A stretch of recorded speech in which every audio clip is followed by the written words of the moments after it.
1930 പുനരൈക്യ പ്രസ്ഥാനത്തിലൂടെ ഈ കൂട്ടായ്മ രൂപപ്പെട്ട ഈ തരത്തിൽ ഒരു ഹൈറാർക്കിയായി രൂപതകളായി വന്നുവെങ്കിൽ അന്ന് തുടക്കത്തിൽ ഈ 5 പേര് ഒന്നിച്ചുകൂടി ആഗ്രഹിച്ച് സ്വപ്നം കണ്ട് ഒരു തീരുമാനമെടുത്ത് മുമ്പോട്ട് പോയപ്പോൾ അതല്ലാതെ വേറൊന്നുമില്ല. അവരുടെ കൂട്ടത്തിലുണ്ടായിരുന്ന ഏറ്റവും പ്രധാനപ്പെട്ട ക്യാപിറ്റൽ എന്ന് പറയുന്നത് ദൈവപരിപാലനയിലുള്ള ബോധ്യം മാത്രമായി. വേറൊന്നുമില്ല, ആളുകളില്ല, ഒരൊറ്റ ഇടവകയില്ല, ഒരൊറ്റ രൂപതയില്ല, വേറൊരു കൂട്ടായ്മയില്ല, വേറൊരിടത്തുനിന്ന് ആളെ കണ്ടുപിടിക്കാനില്ല.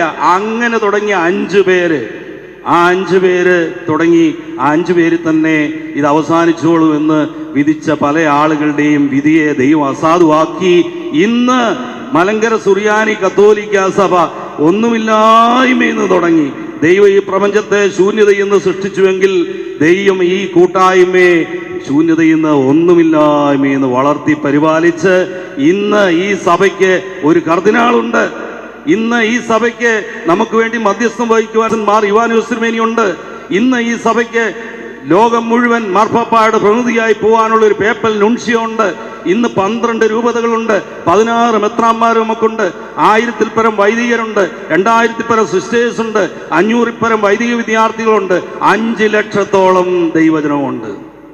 കുർബാന വളർത്തിയതാണിത്.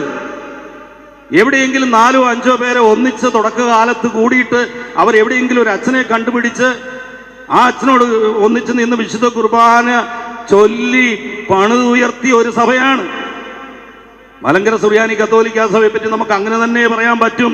ഇത് വിശുദ്ധ കുർബാന വളർത്തിയ കൂട്ടായ്മയാണ്. വിശുദ്ധ കുർബാനയുടെ മക്കളാണ് ഇവിടെ ഇരിക്കുന്നവരെല്ലാവരും. നമ്മളൊക്കെ ഇവിടെ വന്ന് ഇപ്പോൾ സ്വസ്ഥമായിട്ട് ഇരിക്കുന്നതെന്ന് ചിന്തിച്ചു നോക്കിയേ. അതൊക്കെ നമുക്ക് കിട്ടിയിട്ടുള്ള ഒരു ഇൻസ്പിറേഷൻ അല്ലേ? നമ്മുടെ അപ്പന്മാർ, നമ്മുടെ അമ്മമാരല്ലേ നമുക്ക് ഈ ഒരു ഇൻസ്പിറേഷൻ നമ്മുടെ ജീവിതത്തിലോട്ട് ഇട്ട് തന്ന്. സഭയോട് ചേർന്ന് നിൽക്കുക, സഭയോട് ചേർന്ന് നിൽക്കുക. സെന്തീരേക്കും എക്ലേസിയ എന്ന് പറയുന്ന ഒരു വലിയ കോൺസെപ്റ്റ് ഉണ്ട്. സെന്തീരേക്കും എക്ലേസിയ എന്ന് പറഞ്ഞാൽ സഭയോടൊത്ത് നിൽക്കുക, സഭയോടൊത്ത് ജീവിക്കുക, സഭയുടെ പ്രബോധനങ്ങൾക്കനുസരിച്ച് ജീവിക്കുക. മലങ്കര സുറിയാനി കത്തോലിക്ക സഭ വളർന്നു വന്നത് ഞാൻ 100% ബോധ്യത്തോട് പറയുന്നു, ഈ വിശുദ്ധ കുർബാനയാണ് നമ്മളെ വളർത്തിയത്. നമ്മളെ ഓരോരുത്തരെയും വളർത്തിയ വിശുദ്ധ കുർബാനയാണ്. ഈ വിശുദ്ധ കുർബാനയാണ് നമുക്ക് ജീവിതത്തിന് ശക്തി നൽകിയത്. ഒന്ന് നോക്ക് മക്കളെ, ഞാൻ അഹങ്കരിക്കാൻ പറയുന്നതല്ല, അഭിമാനിക്കണം മലങ്കര സുറിയാനി കത്തോലിക്ക സഭയെ പറ്റി.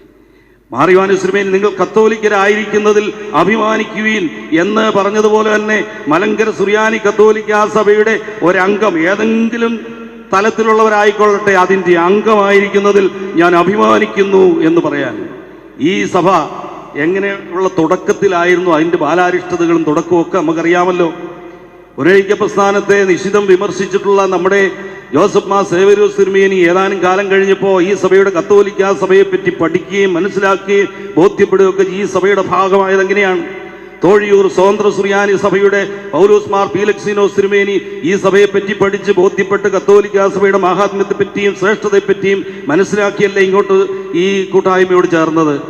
അതുപോലെ തന്നെ ദിയസ്കോറോസ് തിരുമേനി, തോമസ് മാർ ദിയസ്കോറോസ് തിരുമേനി, ജ്ഞാനായ യാക്കോബായ സഭയുടെ മെത്രാൻ, ബോധ്യപ്പെട്ടല്ലേ, അറിയാതെ വന്ന് വഴിതെറ്റി കയറിപ്പോയതല്ലല്ലോ.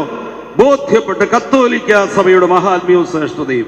മാർ അത്തനാസ്യൂസ് തിരുമേനി നമുക്കറിയാം, 25-ാം വയസ്സ് വരെ ഓർത്തഡോക്സ് സഭയിലുണ്ടായിരുന്ന ആളാണ്, പുനരുദ്ധരിക്കപ്പെട്ടതാണ്.